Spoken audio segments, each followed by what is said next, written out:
दोस्तों, आप सभी का स्वागत है। इज़राइल और ईरान के बारे में बड़ी अपडेट आ रही है। तो सभी देशों ने इज़राइल से हाथ पीछे खींच लिए हैं। अब ईरान हमला करने के लिए बहुत बड़ी योजना कर रहा है। और देखो ट्रम्प क्या कह रहे हैं इज़राइल के बारे में। हम आपको सभी अपडेट देते रहेंगे। तो देखें, हमारे चैनल को लाइक करें, शेयर करें, सब्सक्राइब करें।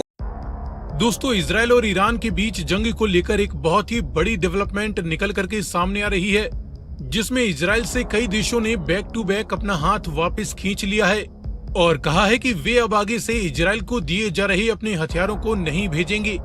तो वहीं इसके उलट ईरान को रूस और चीन की तरफ से एक तगड़ा सपोर्ट यहां पर मिलता दिखाई पड़ रहा है। आइए इस पर डिटेल में बात करते हैं। तो दरअसल इजराइल अगले 2 से 3 दिनों के अंदर ही ईरान पर एक बड़ा अटैक लॉन्च करने की तैयारी कर चुका है।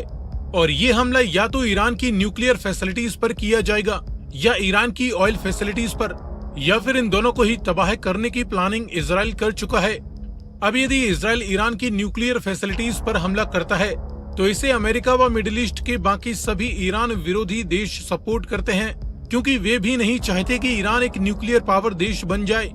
इसीलिए आप देखें कि पूर्व अमेरिकन प्रेसिडेंट ट्रंप ने खुलकर इस बात का सपोर्ट किया है कि इजराइल ईरान की परमाणु हथियार बनाने की काबिलियत को खत्म कर दे।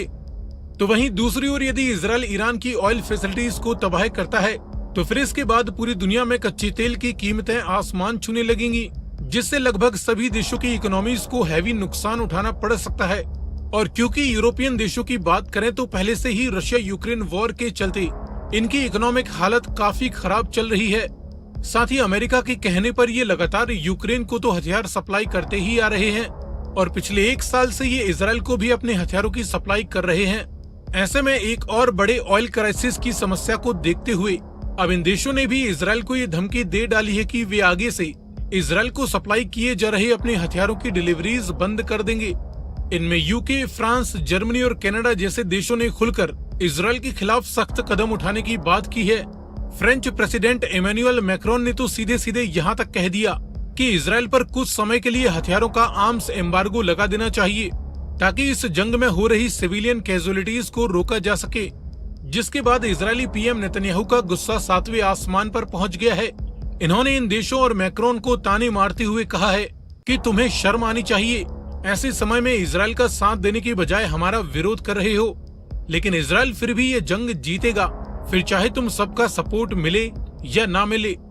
अब दोस्तों, एक तरफ जहां इजराइल को इन यूरोपियन देशों से बड़े बड़े झटके मिल रहे हैं, तो वहीं दूसरी ओर ईरान के लिए अच्छी खबर आई है कि रशिया और चाइना ने मिलकर इस जंग में ईरान का सपोर्ट करने की ठान ली है।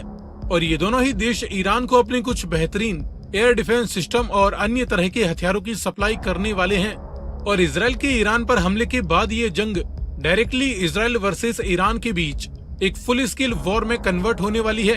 इस केस में या तो रशिया व चाइना ईरान के अंदर डायरेक्टली मिलिट्री इंटरवेंशन कर सकते हैं, या फिर ईरान को अपने हैवी मिलिट्री इक्विपमेंट्स की सप्लाई कर सकते हैं। इन सब सिनेरियोस को देखते हुए तो ऐसा ही लग रहा है कि अब दुनिया वर्ल्ड वॉर 3 से ज्यादा दूर नहीं है। इस बारे में आपकी क्या राय है, कमेंट में लिखकर बताएं।